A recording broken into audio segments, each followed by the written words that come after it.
All right, let's dive in. Hi, everyone. Welcome. Thank you so much for being here. Nice to see some of your faces. Hope everyone's staying warm. I think we're actually all, I lead so many group calls on Zoom, but I think we're actually all local to Chatham here. Oh, Pam Butler. She's repping Manhattan. Inwood, right, Pam? Yep. Okay, nice. Oh Cool. yeah, I'm not muted. Yep. Cool.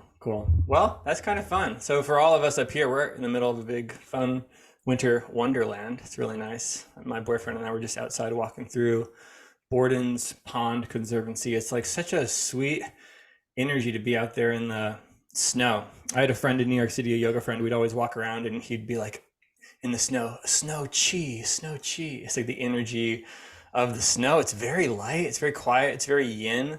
It's very much the mood of the winter.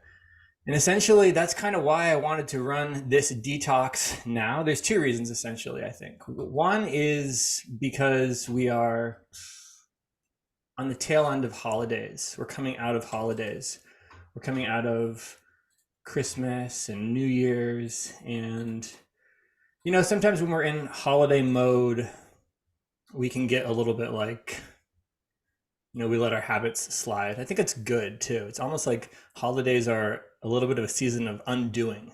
And it's important to oscillate back and forth between this like mode of order and a little bit of the chaos too. So we want to be able to handle some of the chaos. And so honestly, like this got started because of more than one conversation that I had with somebody where they were like, oh, holidays, I'm just feeling a little slower than normal after some of the parties, the festivities, the food, the drinking, whatever it is. And so I got the idea to just put together this little 10-day reset. Can you give me a thumbs up if you can see my screen okay? It says the 10-day reset. Has me doing some stupid thing like standing outside in the snow with one shoe on. This, for some reason, it was a day I was getting all into cryogenic therapy and cold plunging. And then it was one day I was teaching a yoga class in my New York City apartment. The snow was coming down, and then right in the middle of the class, I was thinking, like, as soon as this class is over, I want to go out in the snow and do a little yoga photo shoot. So I did, and it was cold, and it definitely pushed me to an edge. And that's a lot of what we're going to explore here in the reset together. It's like, what edge are you willing to push yourself to for the next 10 days? And hopefully it's just like we put ourselves in this container and you learn something about who you are and who you're becoming, who you've been, no matter what happens. Just kind of being in the, call it like the vibration of the group. There's going to be some sort of transformation that happens. And so hopefully by the end of today's call, we're all very clear about where we are right now. Like, what is your point A? And also, what's your desired point B?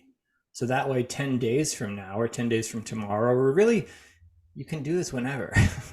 If you're always using this little metric of, I'm starting here, I'm aiming here, and then reassess once you get to that point B to sort of see what actions got you where, what worked, what didn't work, what you want to do more of, what you want to do less of. I honestly believe that just by being in conversations like this, that's a very curative process in and of itself. So in case we haven't met, I think I've met pretty much everybody here. Talk about yin yang, snow, and then beach. My name is Patrick, and I'm in the coaching space. I'm in the fitness coaching space, wellness coaching space, life coaching, spirituality, habit coaching, and very recently performance coaching as well. I'm super passionate about connecting people to their potential and their development, really on a holistic mind, body, spirit level.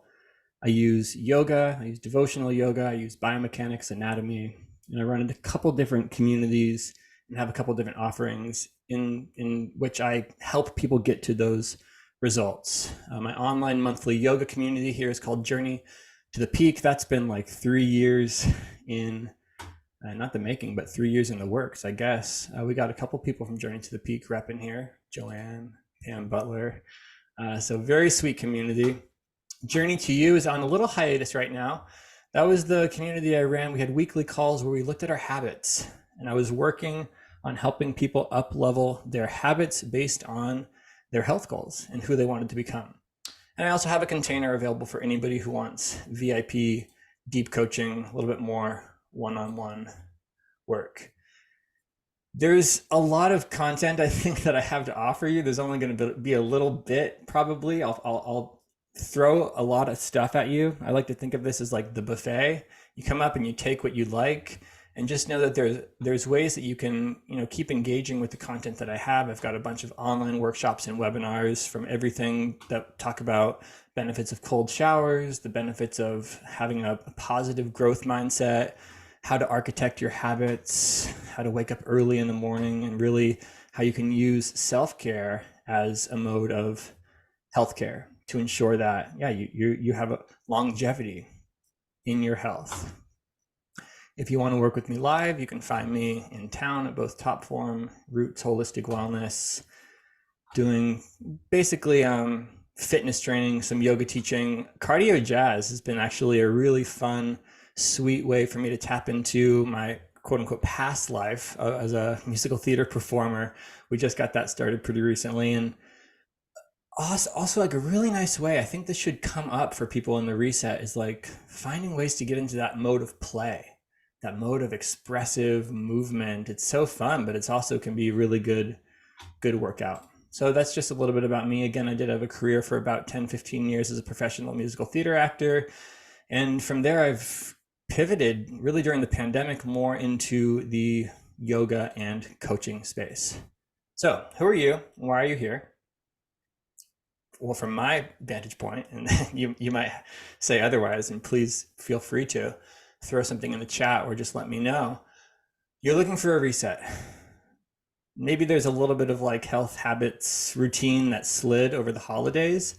Sometimes the slide gets even longer. It's like, man, I've been off for a couple of months now. Can't get back on track. And we're just going to figure out, well, like, what's the right track for you to get on now? You're also just here to run an experiment. I would encourage all of us to think about this 10-day reset. This process is you simply running an experiment that is in service of you up leveling. So let's just like delineate that we're not here to degrade ourselves. That might come up in the process, but we're actually here in service of growth, in service of up leveling. In 10 days, how do you want to feel on a body, mind, relationships, and environment level? And we'll get a little bit more into why I chose those 4 specific avenues to frame this whole thing with. I'm going to talk a little bit about like just my ethos and methodology and share some of my beliefs. And they might not be your beliefs. That's totally okay. The goal here is to take an all quadrant holistic approach to our health here, to set your own bar, to use strategy, to reframe failure as first attempts in learning, and to experiment and have an experiment. Some of my beliefs here is, it's like very David Goggins, I think, but if you're not growing, you're dying. It's not my phrase. Has anyone heard this phrase before? If you're not growing, you're dying. Paul Green's nodding a little bit. It's also just like if you're not adapting to the ever-changing environment, then you're not meeting the needs of where that environment is pushing you to. So we're either going to evolve or repeat. And I actually think this has a slightly more graceful and merciful approach that like, hey, if you didn't get it this time, no problem. The world, the cosmos, the universe, God, however you want to think about it, is just going to keep giving you another opportunity, another chance. You don't have to get it right. Anybody who's ever done something like an archery sport, likely that you're not going to hit that bullseye at your very first shot. So it takes several attempts, and that's going to come up in this presentation as well. And honestly, you're probably actually making more progress than you even realize, but there's something about your mindset that's preventing you from seeing and framing the growth that is happening, and that's ignorance. Ignorance can be thought of as the cause of all disease. When we want big change comes from small actions that are done consistently over time. So one of the first texts that I got into when I started pursuing my coaching career was the work of James Clear. in his book Atomic Habits. He breaks down a lot of the science behind behavior change and just what a habit is. And it's absolutely amazing to see how these small and incremental gains over time compound to get us massive results. And why do we want to do this? Because actually the habits of modern day culture are killing us. If you just allow yourself to be at that, it has such a pull that, and I'm saying it a little bit extreme, but there ends up being, it tends more towards degeneration than regeneration.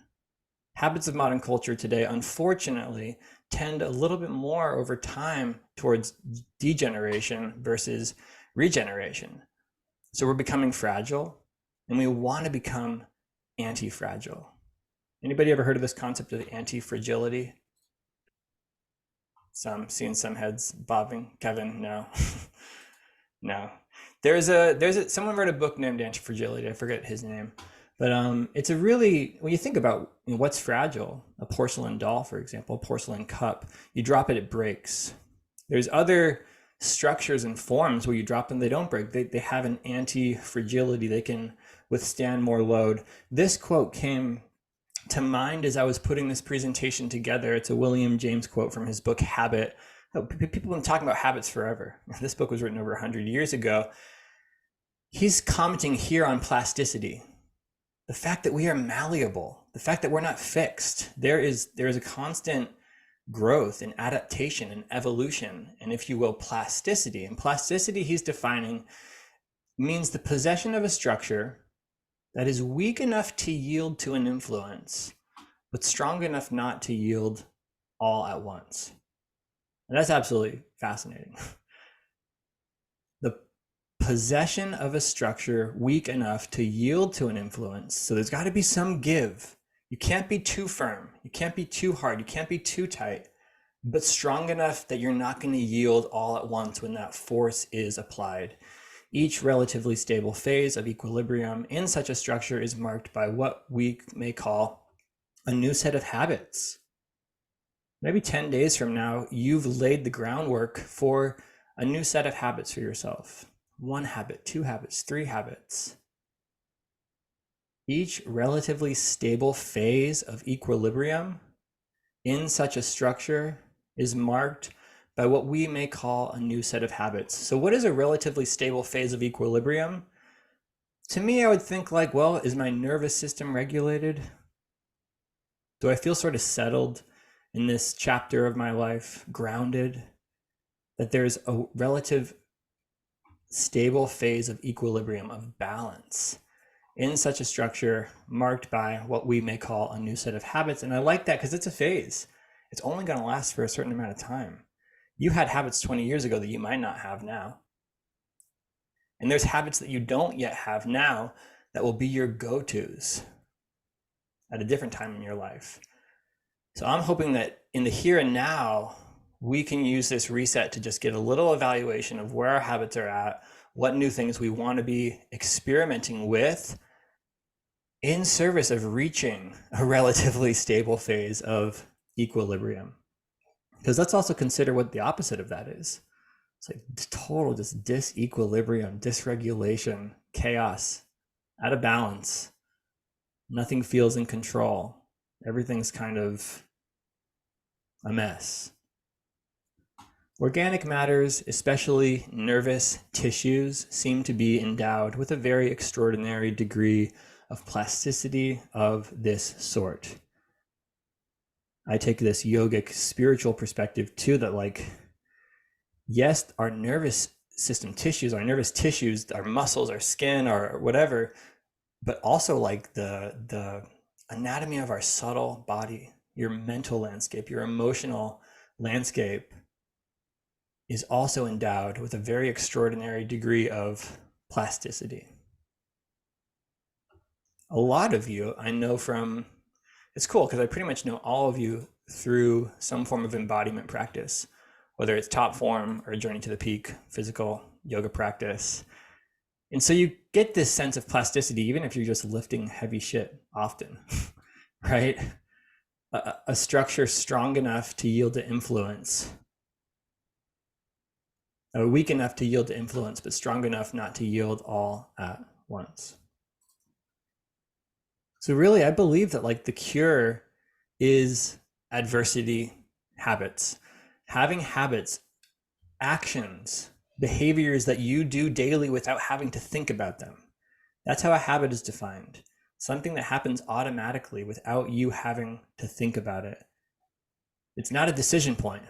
It's an automated behavior. Adversity habits, also known as positive stressor habits, create eustress, which is essential for good stress. Eustress is the opposite of distress. This little, what's the word? I can't think of the small thing that comes at the beginning of a word has meaning. Help me, Kevin. Prefix. Prefix. Thank you, you educated man. Okay, so what are some positive stressor adversity habits? Some of us at top form on New Year's Day all went and got into the freezing cold pond at Shore Conservancy.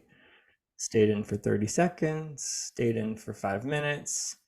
Maximilian's wife stayed in for 9 minutes. And so you exposed yourself, and this is important, you exposed yourself voluntarily. You are all here voluntarily. That ends up being a huge part of the science of change, that you're doing this voluntarily to an edge, something kind of stressful. And you stayed for what felt like was an appropriate depth for you. Maybe it's fasting, maybe it's weight training, maybe it's breath work, maybe it's meditation.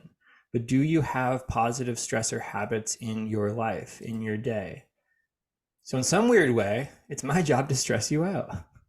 Who would ever thought? It was like your yoga teacher's job is to stress you out. But it's eustress, not distress, I hope. It's also my job to get you excited about who you are becoming next. I personally don't think we get enough, like this, what's written on the slide, it doesn't get enough talking time. We don't engage in enough conversations about who we're becoming. We're so wrapped up in the narrative of who we've been in the past. And so we're always framing things like this in my coaching communities, my yoga classes, and even if it's just me and my friends or my boyfriend or whoever, and we like talking in this way actually about what's the potential, because it might be way more vast than I'm even realizing, and it's actually my thinking that creates my opportunities. If anyone's familiar with the work of Dr. Carol Dweck, who wrote Mindset, it's sort of a cultural condition for us to be stuck in what's called a fixed mindset, when really the positive growth mindset is the one that liberates. The reason for a reset, a cleanse, a detox, it's because, first of all, it's nice when they happen on the brink of a season, because we're in a mode of transition. I like to think of these things as like, you haven't looked in the closet or the garage or that room in your house in a little while, and you finally decided, like, you know what, today's the day. I'm going to carve out 3 hours. I'm just going to pull everything out, and then I'm going to put it back in. And the stuff that shouldn't go back in, I'm going to throw it away or donate it or whatever. And anybody who's ever done this, the end result is like, oh, there's a sigh of relief. There's that feeling again of equilibrium. It's okay and actually necessary that we shift away from equilibrium. That's how we build the plasticity. We have to be able to yield and ebb and flow a little bit, but then we want to come back to order again, and maybe even higher order, so that you are clear about the contents that are stored within. So now we can use these slides and think about this as like the interior of your body, whether that's your gut microbiome, whether that's the microbiome of your mouth or your parasinuses, your skin. What's all in there? What would it be like to do a version of like, okay, I'm gonna pull everything out and put it all back in, as a metaphor. And essentially the plan that you come up with today is going to be your version of pulling everything out of the closet and then putting it all back in at the end of the thing. So as creatures of comfort, we're becoming increasingly fragile. Kind of already talked about that. It's not just in our body, though, it's also in our mind, our relationships, and our environment. So when some people hear detox or cleanse, they might think that, like, I'm going to be asking you to drink lemon water with cayenne pepper for 10 days, and you're going to be like, sweating and crying. And honestly, that might be the protocol for you, a master cleanse. But I think there's so much fixed mindset right now in detox culture that, like, they get turned off as soon as they even hear the word detox or cleanse. And that's why I chose reset. Because, like, what would it look like if you had to just go over to sometimes a computer or something will need a little reset. You download some new software, you got to reset the whole thing before you start using it again. And that's a little bit for me, like, what I want to give you in this call, and also your 30-minute one-on-one with me, and any of the other resources that I'm sending you. New software, new input. And then there's going to be a little reset where we turn everything off and then turn it back on so that you can operate with that new software having downloaded. So maybe you're not in the ballpark this go around for some intense, like, health nutritional protocol. Maybe you are. I talked to a whole bunch of people who were like, well, actually, I've got a couple parties next weekend, so I don't know if now's really the time. There will always be parties next weekend. I promise you, there will always be some reason not to do it. So why not just change your mindset and get it then if you're interested now? That's my pitch, at least. What would a little dopamine detox look like? Those things that you go to for your quick little reward, whether it's a cigarette, whether it's, scrolling social media. I've got to mute somebody here. I think I included that one. Like, yeah, social media detox, 10 days of no social media use. Kevin's like, it's no problem for me.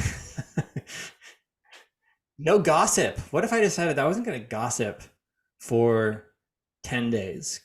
Because actually, in the same way that there can be toxicity in the body, toxicity in your gut, toxicity on your skin, there can be toxicity in my mind.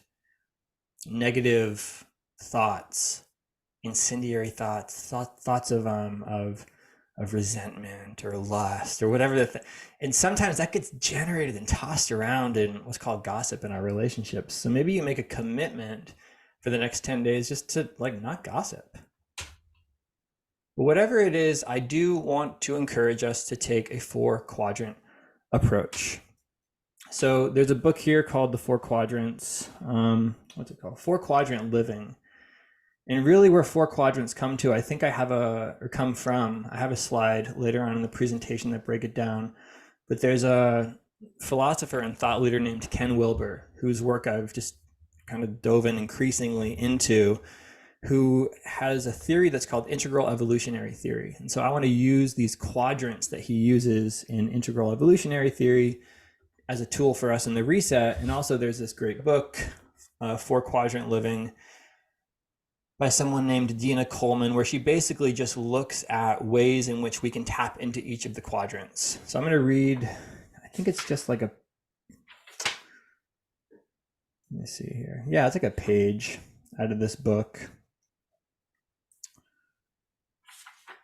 And then we will go forward. We've come to rely on the medical system instead of taking personal responsibility for our health. We are quick to go to the doctor or rely on medication at the slightest hint of feeling sick. The average person, the average American, takes 12 prescription drugs annually. Over 10% of Americans aged 12 and older take antidepressant medication. For women ages 40 to 60, it's almost 1 in 4. Fewer than a quarter of those given the medication have been diagnosed with depression or anxiety disorders. Most get the drug for what once were considered ordinary problems, such as sleeping issues, moodiness, and relationship conflicts. We're medicating for things that can be healed naturally. I have one friend who's always going on about, like, why are we pathologizing the human condition? Something like, depression or what. It's like, is this a disease? Is this something that's going wrong? Or is it actually just part of the human experience?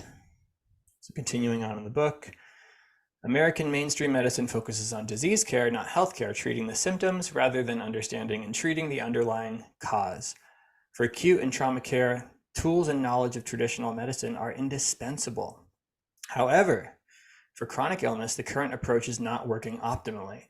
If we spend more time promoting our health through living well, we will spend less time fighting disease with interventions such as drugs and surgery that can have harmful side effects. While doctors are taught about prescription drugs in medical school, they are educated very little about the impact of stress, nutrition, sleep, exercise, relationships, and environment have on our health. We can learn by listening to the wise words of our ancestors. Voltaire, a French scholar in the 18th century, said, "The art of medicine consists of keeping the patient amused while nature heals the disease." This one's new for me, but is it Maimonides? Maimonides? Come on, Kevin, give it to us. Modalities. Maimonides, Let nothing which can be treated by diet be treated by other means. And Hippocrates, 400 BC, let food be thy medicine, and medicine be thy food. Darn, it looks like the image that I included for the quadrants is not in the presentation. So let me just quickly pull that up.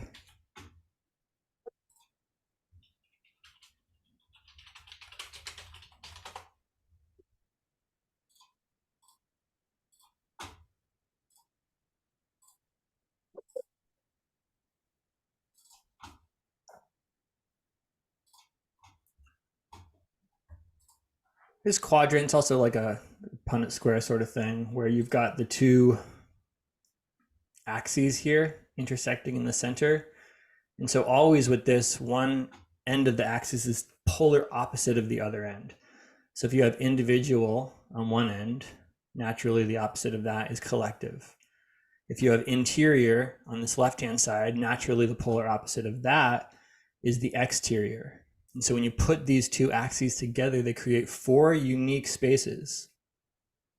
The individual exterior, characterized as the it space, objective, the material body, your brain, anything that can be observed, empirically measured. Going across to the left, you have the individual interior. This is your subjective space. This is the I space, your thoughts, your emotions, your memories.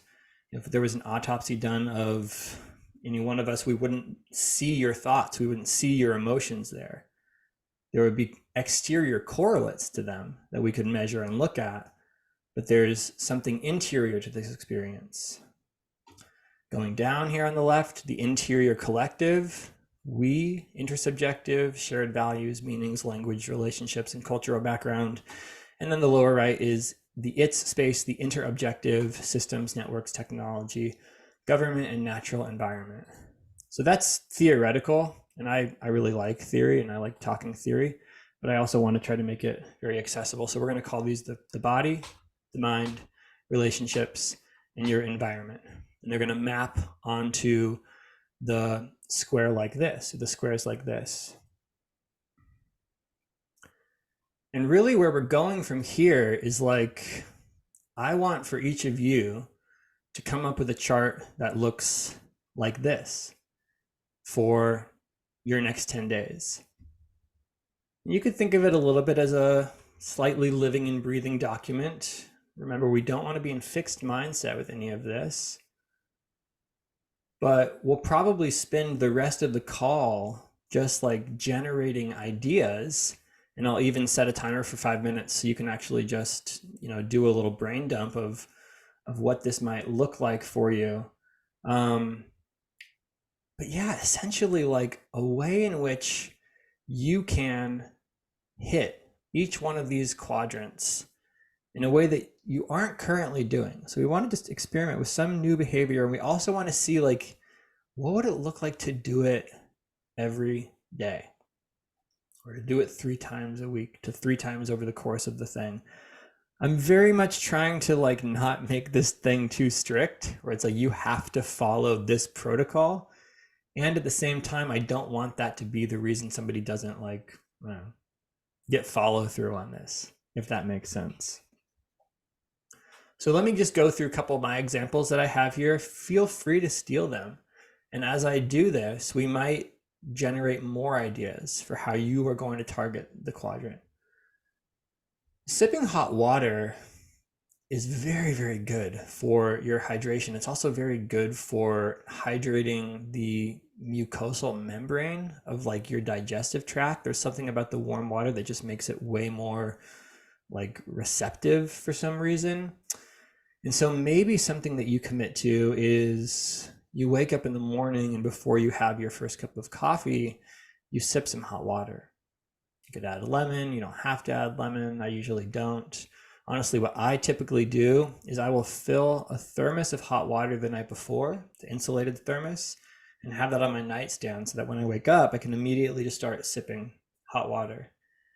If you've never done this before, you will be amazed at the way in which you get acquainted with your digestive tract, right? Because that hot water, it's like you feel it more deeply as it's going down. It's a little more sensitive to touch, if you will.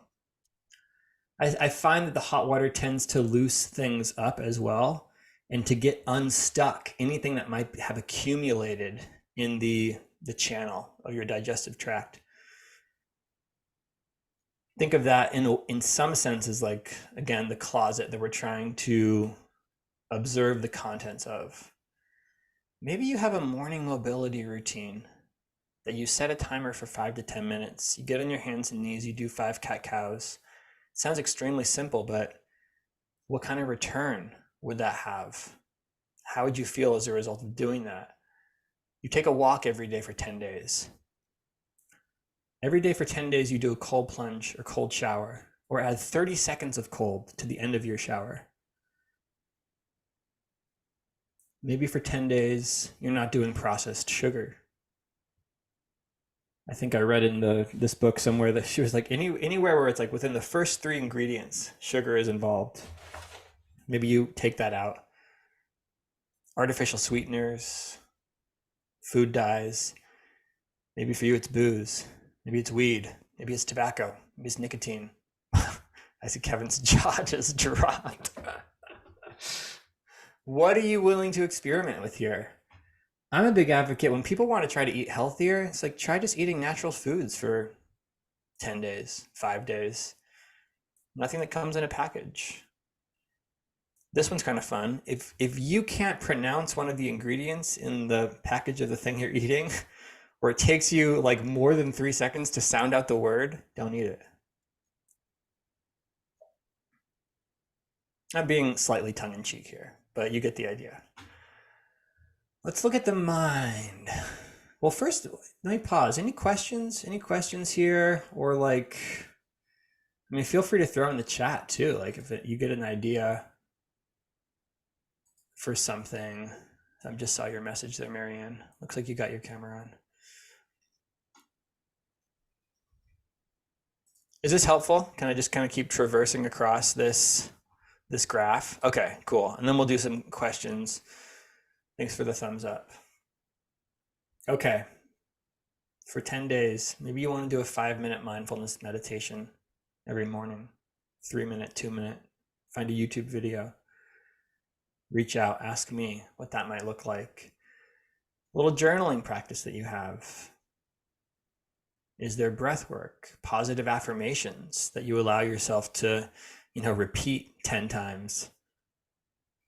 If you're not sure what positive affirmation you should use, try I am enough. Just experiment with I am enough for 10 days.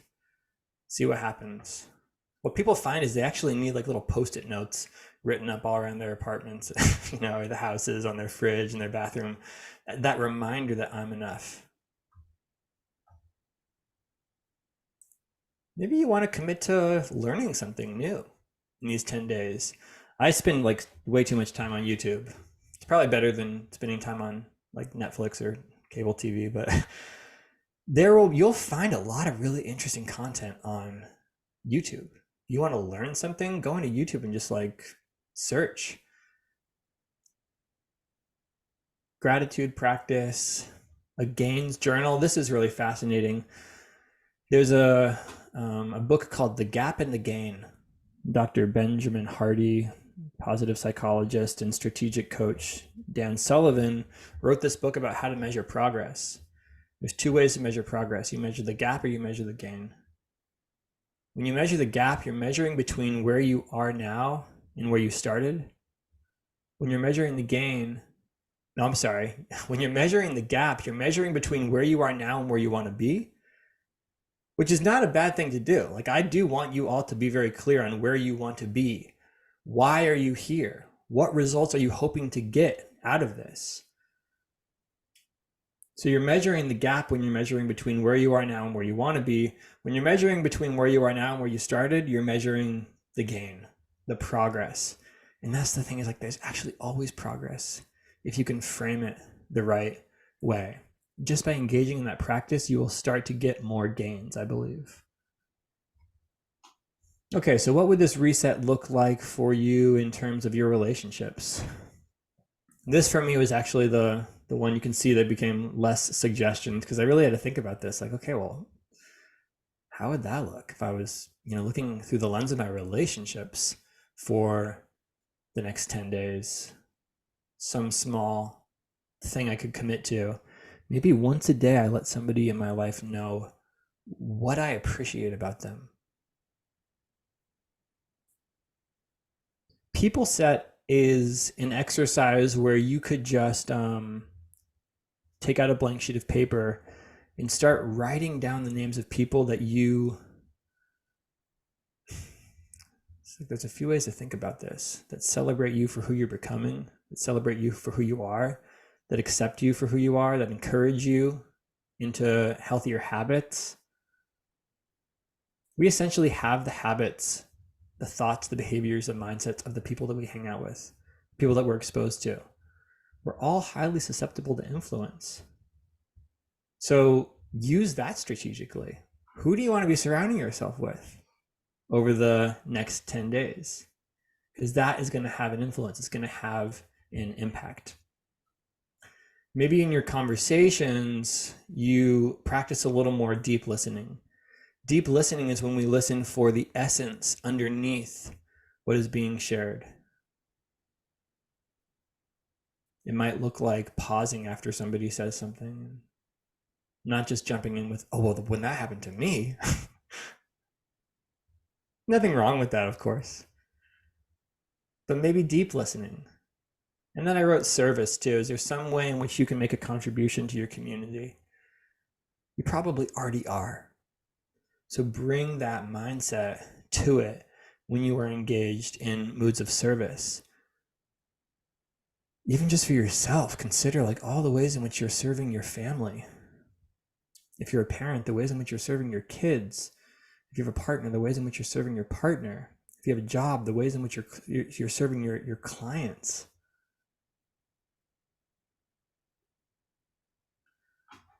Colleagues. All right, last but not least, we got the environment. Spend time outside. You'll notice that actually a lot of these will check off multiple boxes. What if you did that daily walk, for the body, and that also tapped you into your environment? I'm not ready to say it yet, but I think I might, once a day for 10 days, go through Borden's Pond, see what I get from that. That's a way to connect body environment. Maybe I don't bring my phone with me, or I bring my japa beads with me, so I'm chanting while I'm on my walk. Boom, 1, 2, 3. Maybe I take the walk with a friend one day. Boom, 1, 2, 3, 4. Environment. Maybe you organize. Take this reset and commit to 1 pile a day. Have you guys heard of the 1 pile a day rule? Just pick 1 pile in your house and you unpile it. You put things like out of the pile, whether it's, I'm looking like right now at my desk. Here's like a couple of Christmas cards. There's a book and a notebook. Those things are fine there, but do they have a proper place in my home? Where do they belong? This is the whole Marie Kondo KonMari method, that everything should have its own space in your house. So 1 pile a day. 2 piles for the 10 days. Again, it's all variable. Nothing I'm saying here is hard and fast. Add beauty. What would it be like to add some beauty into your life? We had guests the other week. Kevin and his partner Alan came over, and we've had flowers in the house now for the last week or so. Not because they brought flowers, but we got flowers because they were coming over, and it was kind of like, how can I make the space a little nicer? Some of you are probably being like, yeah, well, duh. But that's my version of it. What's your version of adding in a little bit of beauty for the next 10 days? What comes up intuitively when I ask you how you want to harmonize your space? For me, it would be like, just start putting shit away. Stop throwing your clothes on the floor. I'm in that mode right now. It's my mode of undoing. So as you go through this, I really, really, really want you to think about what success looks like for you. I don't want anyone here walking away from this and feeling like they didn't get something positive out of it.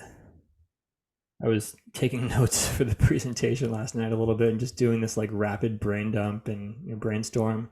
And one of the things I was like journaling out was like, what if this cost you $1,000? How would you treat it? And approach it that way, because it's all the more likely that you're going to get the follow through if you have the buy-in. And this is really wonderful. It's like awareness is actually curative. So I personally believe that if you walk away from this call and you don't do actually anything for the next 10 days related to what we talk about, you will still get the benefit and the return on what you paid to be here, because my voice is going to be lodged into your awareness now. I was like, why was he talking about cold showers? Why was he talking about eustress and plasticity and, food is medicine? And that awareness will just start to alchemize the environment of your own consciousness. Measure your progress backwards. Oh, this is so great. Follow the 80-20 rule. So 80% of the time, get that follow through on what it is you committed to. And maybe 20%, give yourself a little break. Enjoy, the extra piece of dessert, even though you said you weren't going to do sugar for these 10 days. This Pareto's principle, actually, a very fascinating principle, that 80% of the yield comes from 20% of the effort. What? 80% of the yield comes from 20% of the effort. So that means you really want to make sure that that 20% that's yielding 80% of your results is aimed and focused in the right direction, because all of a sudden, bam. And this principle, it's kind of a fun rabbit hole to go down and learn a little bit more. It was for me, at least. I've applied it for behavior change. It's like the 20% is the small action. And I could yield 80% of a result for doing something just 20% different. This is not entirely the same thing, but I use this very regularly in my coaching, is that it's said that when a plane leaves from LA on its way to Boston, if you change that route just 3 degrees at its starting point, it doesn't end up in New York City. It ends up in Florida. So this 3-degree change at the beginning offsets you to a new route that actually puts you 1,000 miles away from where you planned to be. So we're looking for those little small incremental changes that are going to serve as a launch pad to boom, help us take off to the next version of who we are. This is a slide I put together for anybody who's like, nope, just tell me what to do. Enough of this do it yourself. I really just need to be told what to do. And we could do this a few ways. We could use your 30-minute one-on-one coaching to address that. We could talk about it here a little bit if you have a question. And then these are all things, if you just searched any one of these, and I could give you more specific links too, there will be a follow these, eat this for 10 days. I've done these. I'm going to talk a little bit about my favorite ones in the next portion of this call. And we'll go from there. So one way, and this is a good way to ease into detox, if your detox is going to be 10 days, maybe the first 3 days, the only thing you do differently is that you commit to sipping hot water from a thermos every 20 minutes of your day. It's like 4 or 5 times an hour. I'm sorry, it's 3 times an hour. um, and then there's different ways to kind of level that up. You might add spices in. There's a very common Ayurvedic combination of spices called CCF. If you just Google CCFT, and the T is TEA, CCFT. It's just a combination of fennel, cumin, and coriander. Sip that every 20 minutes and notice what you notice. This is one of my favorites because I love khichdi. Khichdi is a rice and dal sort of Indian preparation. Could be thought of as a savory porridge. It's generally cooked with ghee, which is clarified butter, very healthy fat. And you could actually just eat khichdi for 10 days. Google khichdi cleanse, a whole bunch of things will come up. The fast mimicking diet, this is probably my favorite protocol that I've ever done. I've done it 4 or 5, maybe 5 or 6 different times over the last 3 years. And this is a protocol in which you induce a fasting state in your body through calorie restriction. Some people are a little triggered by like, wait, we're supposed to be eating, don't starve yourself. And if that's you, maybe this is not the right protocol for you. But I have seen the most profound results from this protocol. Generally, what it is for 5 days, you will restrict your calories to either, I think it's like 600 calories a day for women, 700 for men. And that's it. that's how you do the 5 days. And I do find I have to do a little bit more meal prepping or meal planning, I'll say. There's not much prep involved because you're not eating very much. And I am counting my calories. I don't usually engage in calorie counting for whatever reason, but when I'm doing that, I'm counting every calorie, and boy, what a difference it makes. I always said like every bite counts. Every bite counts when you're only getting 600 or 700 calories a day. I cultivate new appreciation for food. Generally will shed a couple of pounds. Stuff happens with my digestion, stuff happens with my poop. And there's just a sense of like lucidity I find that comes with fasting. There's a clarity, there's a sharpness, there's something very, it's austere, obviously. So there's deep spiritual benefits, but I also always find myself saying this. It's like, I never feel closer to myself when I'm in that fasted state, feeling very close to myself, whatever that means. I don't know. Now, you don't have to do it for 5 days. If you Google fast mimicking diet 5-2, that's a protocol where 5 days out of the week you eat regularly and 2 days out of the week you do this calorie restriction. And there's all sorts of like, this is actually a protocol where you'll find double-blind studies and, peer-reviewed research. And it's all the work of Dr. Walter Longo, Italian doctor he has a product called Prolon, where you could actually just get all the food, shipped to you in a little box and packets and stuff.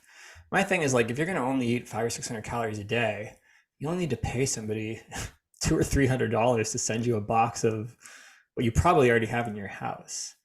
So if this is the protocol that you're interested in, I have an ebook for it that I can forward you that has an excellent, list of all the foods that are recommended with their calorie counts. And it's only 5 days.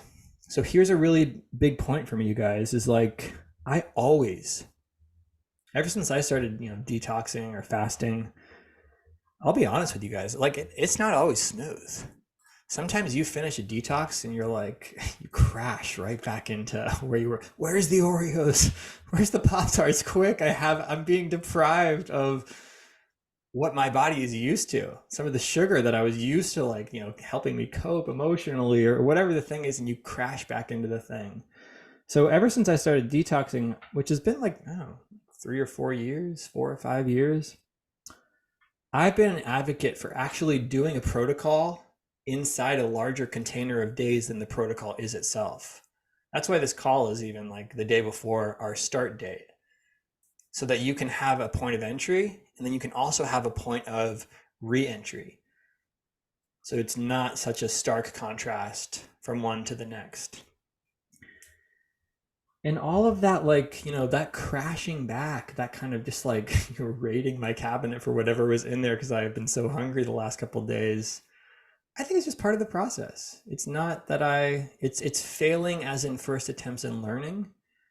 And it's also learning about the mindset that I had, because at the time I was just like wrecked with self-criticism and guilt. And how could you have done this? You just made all this progress and now you're just right back where you started. But I needed to go through that to understand that that was just kind of fixed mindset belief that I had going on.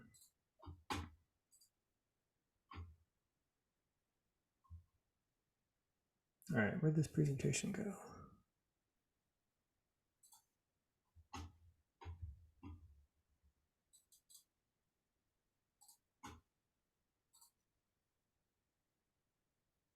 I think it's here. Anthony Williams, the medical medium, he has a protocol in his book, Cleanse to Heal. That's called the 369. Anybody ever done this one? 369. He's also really big on celery juice. Like every day, you're drinking 16 to 32 ounces of celery juice in the morning. I find that, like, and I've done this one a bunch too, and even more than, I think I've actually only done the 369 once, but I have done the celery juice first thing in the morning, and that stuff is medicinal. That stuff is like, has some incredible healing properties. I say this all as like, I made a post on my Instagram like 6 months ago or so. It's like, I want to look it up just so I can read it exactly to you, because I'm spouting off a lot of stuff here, and essentially all I'm sharing is what I believe based on my experiences. And I'm hoping that I can encourage you to run an experiment or two so that you can start to get some feedback loops going where you see like, oh, this works really well. Have you tried this? It works really, really well. When it comes to diet, lifestyle, spirituality, fitness, mental health, whatever, really, it's so great to know what is good for you, not because you read it or heard about it somewhere, but because you actually tried it and found out for yourself. Last option here is called the microbiome diet, and that also comes with a comprehensive guide with a plan and everything like that. So again, if these more, what you call like regulated protocols, defined protocols speak to you, please just let me know which one. And if there's not one here, we can search for the right one for you. And don't stress out like, oh my God, but I want to start tomorrow and I need to then start Tuesday, start Wednesday. Don't let your mindset trap you into a state of fear or self-doubt. Okay, I think I just started like thinking of other fun ideas. Close your kitchen 45 minutes earlier than normal. What does close your kitchen mean? It means that after you're done with dinner, including dessert, like whatever, you don't eat again until breakfast the next day when the kitchen is open. Don't look at your phone between the hours of 8 p.m. and 7 a.m., for example. Don't hit your snooze button in the morning. Just get right out of bed. There's some hilarious YouTube videos that talk about like the psych ops of the snooze button. You're not really getting any more rest by staying in those 7-8 minutes. It's like a psychological trick.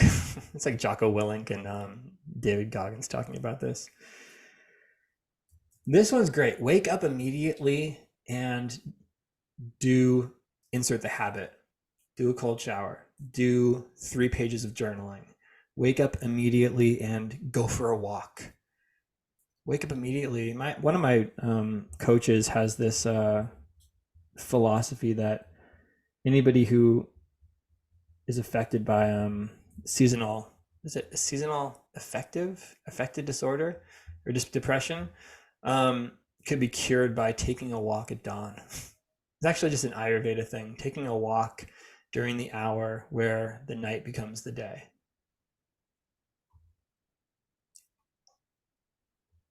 wake up immediately.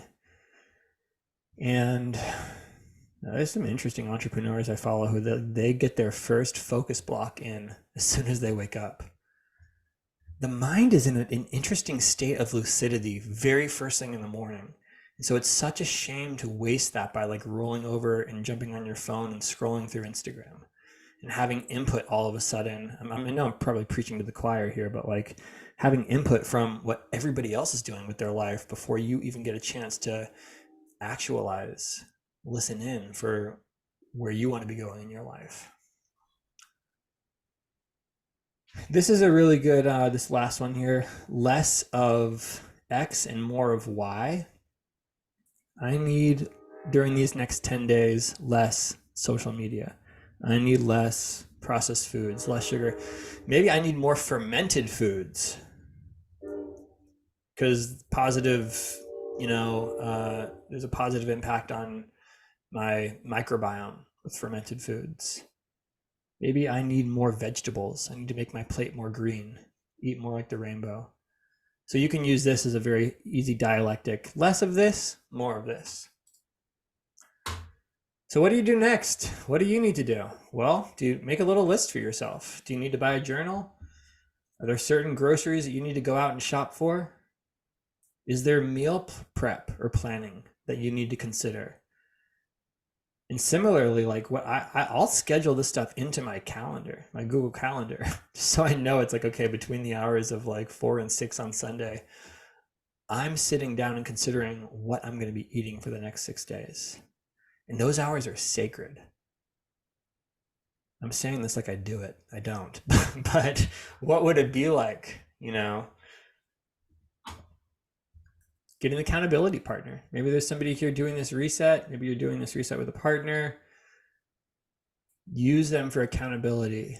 There's something really there's a fascinating polarity between making your goals public. It's stated in that book, Atomic Habits, that one of the laws of behavior change is to make it public. So there's like a sense of accountability. When you say you've done something, you want to be consistent. We want to be consistent with what we say we do, with what we've said in the past. So there's that. Then there's also interesting research that's come out more recently that when you state your habits and goals and plans and say them out loud and tell people about them, it actually gives you the dopamine that completing that task would have otherwise given, and therefore you're less likely to follow through on it. I'm not saying one of these is right and one of them is wrong, but both might be effective. Maybe there's something for you that just popped up during this session. It's like, I got to try this, and this is going to be our little secret, and we're going to see how it goes.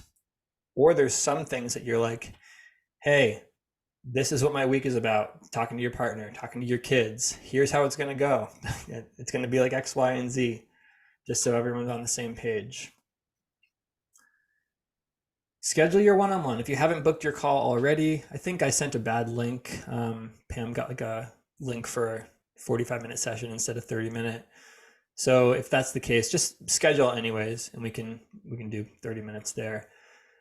Yeah, I really look forward to those sessions. That's where we just get to, I'll do some deep listening. I'll see how I can support you.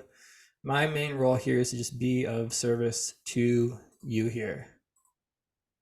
That's it. Now we're into the presentation that I made a copy of to make this one. So I want to open the floor up for anybody who has questions, anybody who has reflections, comments, things they want to share. I'm happy to stay on for another 10, 15 minutes. If you have to go, you totally can. It's the top of the hour. But I'd love to hear, at least from some of you, takeaways, what you're planning to do, questions, anything.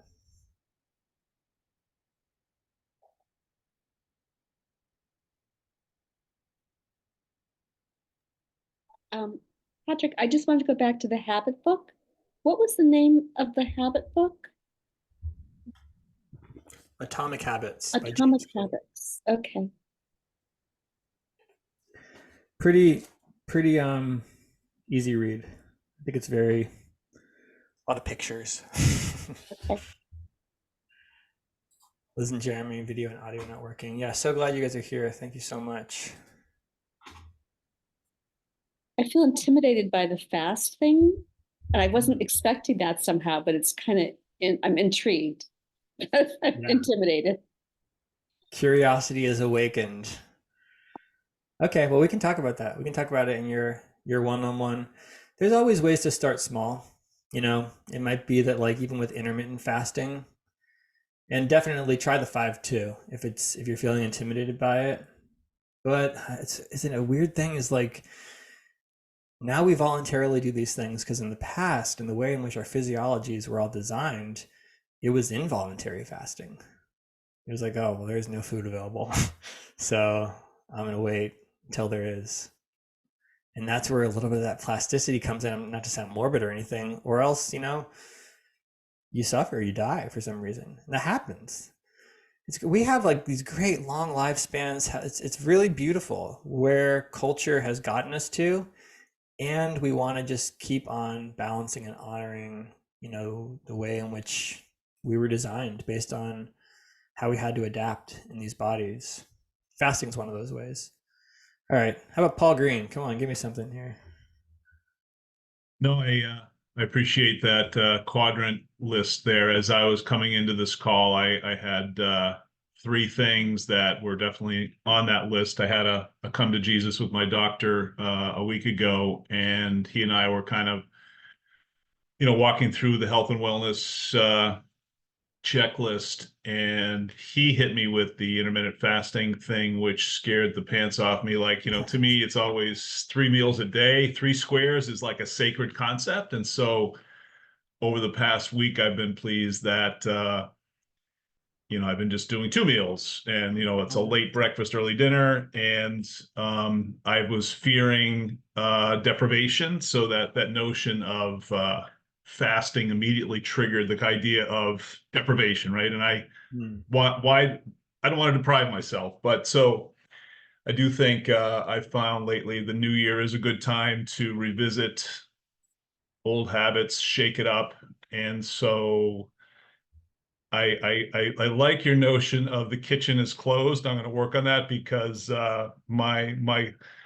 I have good practices for 90% of the day, and then life goes to hell after 8 o'clock, where if there's a carbohydrate in sight, it's in grave danger of getting attacked. So yeah, I like your thought of kitchen's closed. We're going to work on that.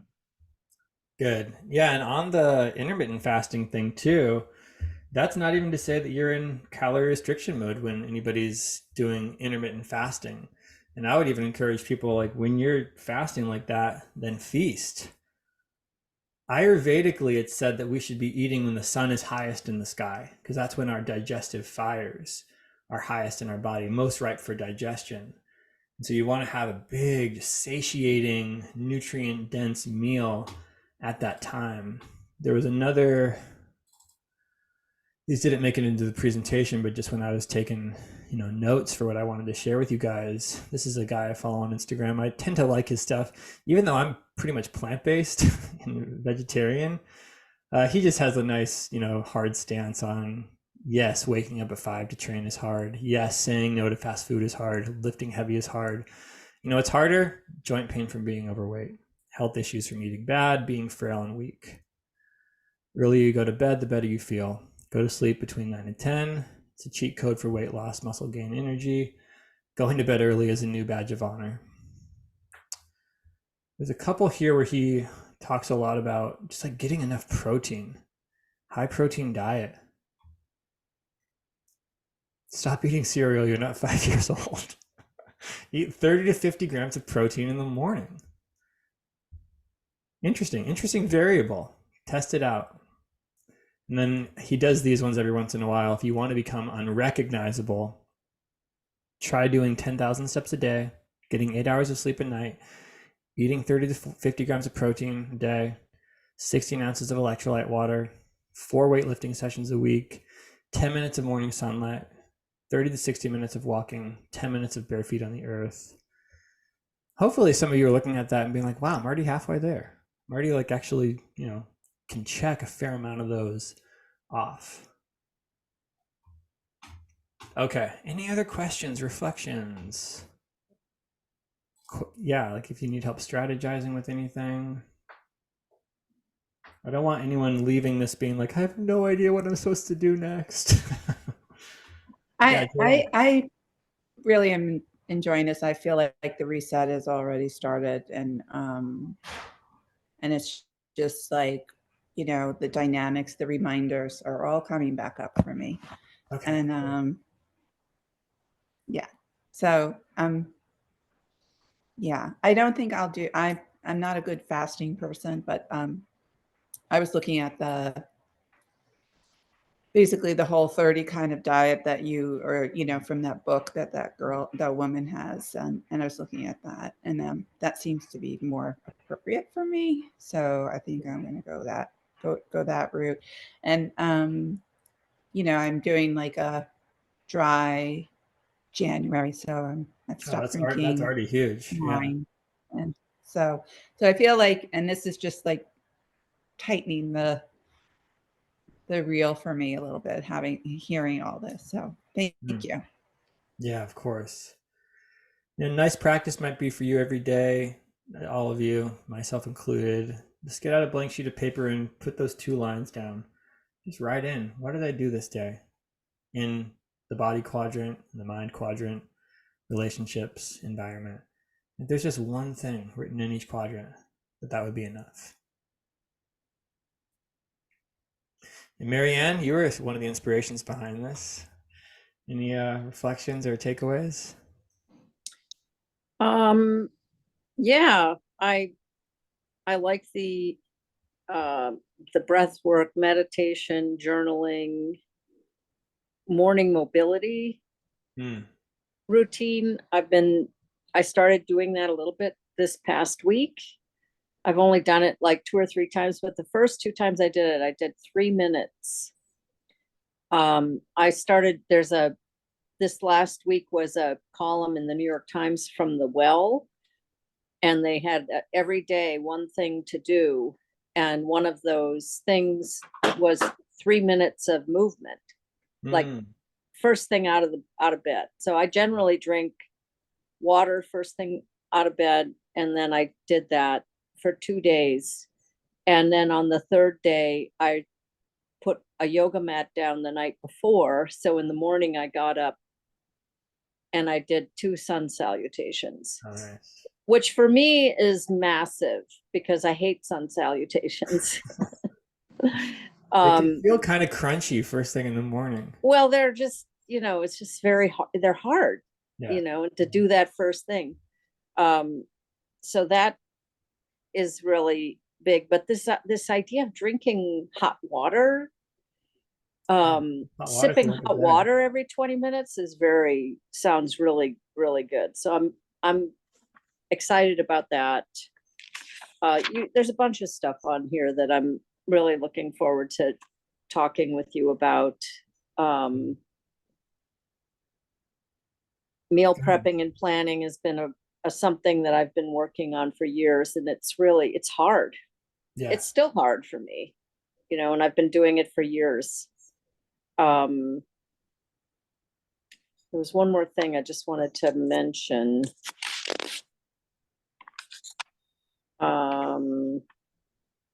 Anyway. Yeah, no. I'm not sure that the cold showers are going to make it. The seed of I know. curiosity has been planted, or scattered at least. I'm really committed to regularly tidying and organizing. Nice. And I've been trying to find more out about mise en place, which is a culinary methodology used in restaurants of getting all your ingredients ready before you start cooking and keeping your cooking environment spotless. So sharp knives, wiping your surfaces regularly, and so you don't leave your kitchen in chaos when you're done. Even during your cooking, you're cooking with precision. Yeah. So nice. Cool. Thank you, Marianne. Looking forward to our session. Anything from Heather and Jeremy?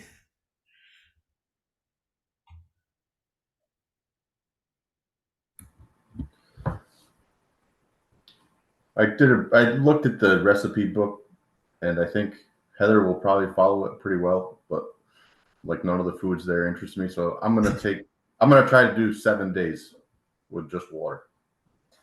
Because I don't 7-day water fast? that's what I'm gonna try because I don't want to eat that. Dude, whoa, that's epic. Yes. Start Why not? smaller. I don't care, Heather. But if you Do it. start smaller, No, don't talk to me. She's like, look how well they balance each other out.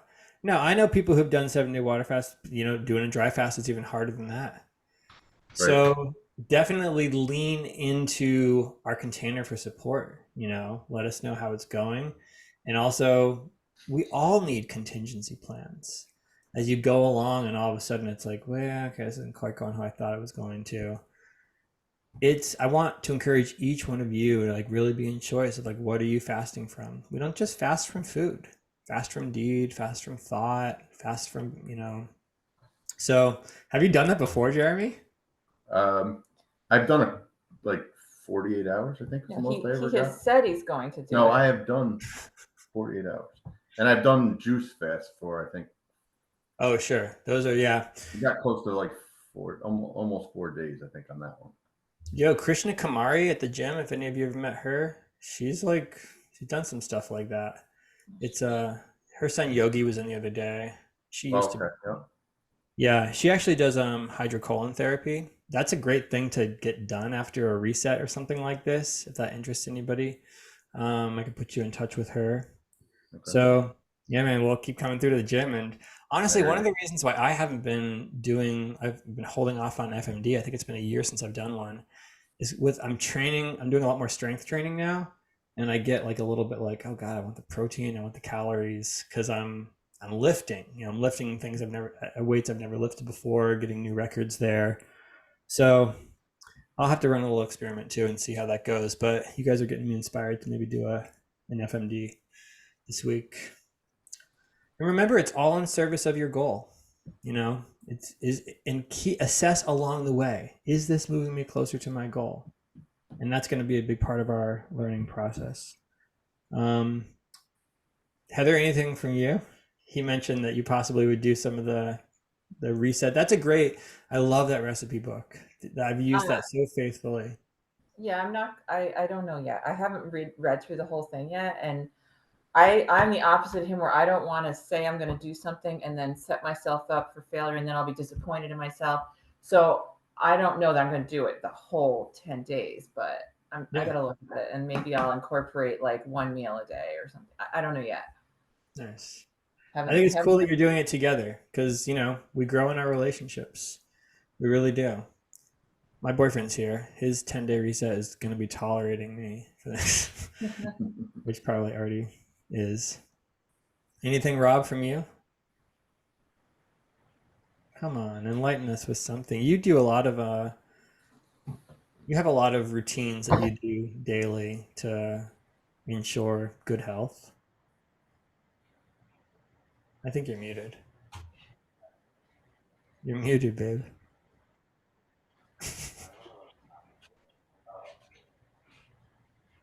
Well, I'm kind of on a constant reset and detoxing, so adding more layers is a little daunting. But yeah, I'm always trying new things. You've given me some new ideas. Add to the experimental call board. So we'll see which one I go for. Cool. All right, everyone, I've kept you a whole 75 minutes. This session was recorded. I would encourage you to listen to it again, let that stuff sink in a little bit deeper if you feel that will serve you.